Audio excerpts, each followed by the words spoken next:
Over here is a test nacelle. What I've done is to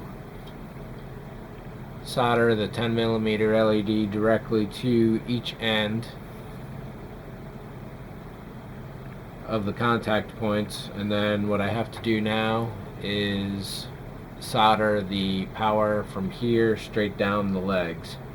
I had red and black in here and it was just too obvious showing through the plastic, so I've included magnet wire in the kit for you. There are folks who are really like that stuff. I've never really gotten a really good solder contact with it as I have with regular stranded wire. So what I've done is to take that red and black out of there, strip that of the rubber, and here's the red, which I'm now going to solder up, and then I got to cut a piece of black. And because the negative will cross over the positive, I do have to be careful about insulating that part. But once it's down the legs, those will get connected down into the side. Then an idea that popped up during the first iteration of the glow kit was to have side glow fiber optics in the pylons to try and help out with getting those to glow, because there's just no way to get an LED to fit inside of here. It sort of works, it sort of doesn't. I don't know if it's really going to worth it. So what I'm going to do is one pylon with it and one pylon without it. Then you folks can be the judge of how it looks. So over here on the electronics workbench, I've got a fan going in the background, so hopefully that won't add too much noise. And what I'd like to show you first is the old way that I had initially developed for lighting the nacelle. And it looks like I'll have to step down the power. So that's a better representation. I attached the strip to the back side here, and in the old one what I did was to kind of shove the strip up off the surface, and then I had this LED was an afterthought, so I had that wired up separately. Wiring this LED to this tape at the end means that has to be connected, and the same with this end as well. Let me put the end caps on and we'll take a look at it. Alright, so in the first version of the kit, putting the LED up front here was a bit of an afterthought. As you might be able to see, it's off center, so all we got to do is budge the LED around a little and hey, it's on center. And the wire itself is strong enough that it's not really going to move anywhere at all. Maybe if you really jostle the kit it could, but overall that's pretty much centered. And the same for this guy back here, centered right on the ball. This I did not do last time, and now it's definitely an item to be included because it lights up this end so well. I really do wish that there was a way to get the pylon to light up better, but there just isn't. Anyhow, the point was, you get this dark strip all along the grills there. What I've just done is to come up with an idea. Rather than attaching it to the frame, attach it to a subframe.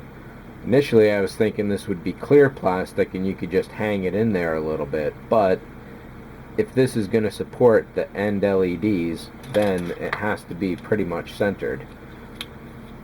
So I traced the outline onto a piece of styrene. I cut until it fit.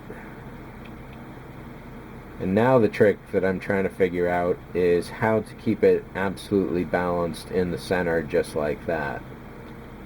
However, what I'm going to do first is solder this up and put the LEDs on the ends.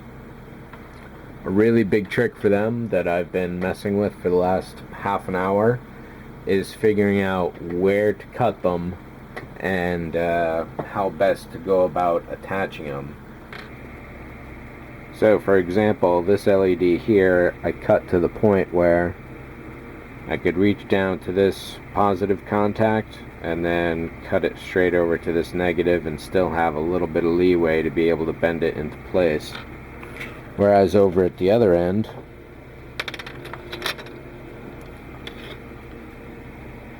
we've got this guy, which I may have to recut. The problem here is that that contact point is right in the way, so I've got to solder the negative there and leapfrog it over to this contact point there. If those contact points are in fact positive leads, they look like they are, and they should be. And then I'll be doing the power down here. If this one doesn't work, I'll cut a new LED with full length legs on it, and then I'll be able to position the positive line all the way down to this pad and still cut the negative there, and won't have to worry about, hopefully won't have to worry about that positive contact there. And in fact, while I'm at it, why don't I douse that pad with a little bit of rubber cement. It turns out, in fact, you can't use that positive round, little round guy there. It's covered in a little something or other, and I tried to scrape it off or burnish it off with the end of the Q-tip here stick, but it just won't go. So I've had to reevaluate, and what I've come up with is putting the resistor way down at the bottom there and bringing the leg back up. That should still provide enough room to be able to go around and do what needs to be done. So what we'll be doing here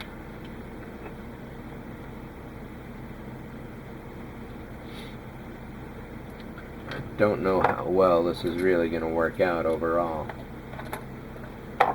Let's get the iron all set up.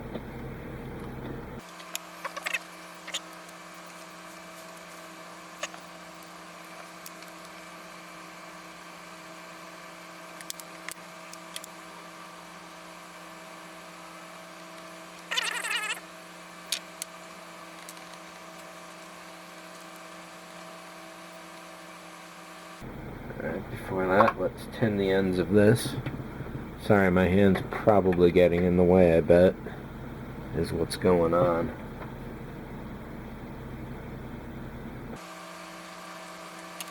I'm definitely a bit of a sloppy solderer.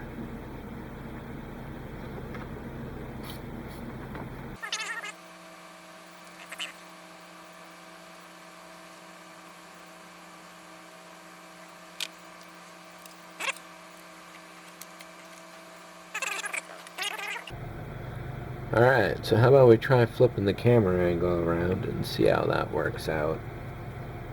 So I wired the resistor to the long leg, and what I'll be doing is, I haven't measured out exactly how much I'll need, but I want to avoid touching that first contact, so we'll bend that leg way directly over, and then we'll right angle it.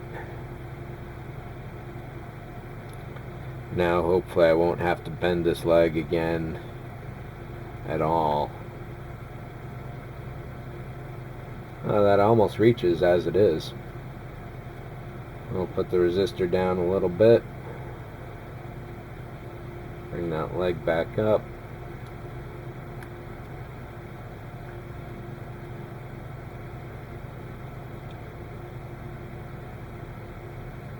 yeah, so this should work pretty well. Let's test fit it to see how far forward we can put the LED, because I would like to put it into the ball itself if possible. Ooh. So this one may be set a little too high up here. That could be a problem.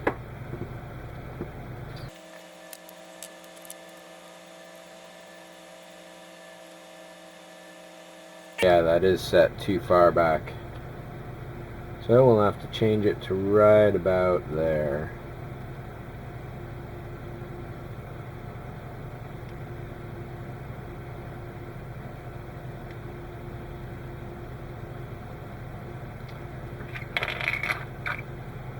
That definitely makes things tight on the front.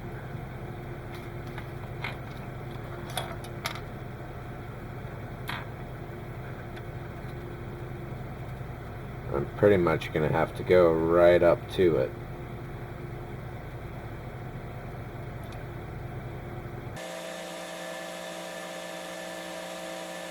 Or I could solder way down here at the back.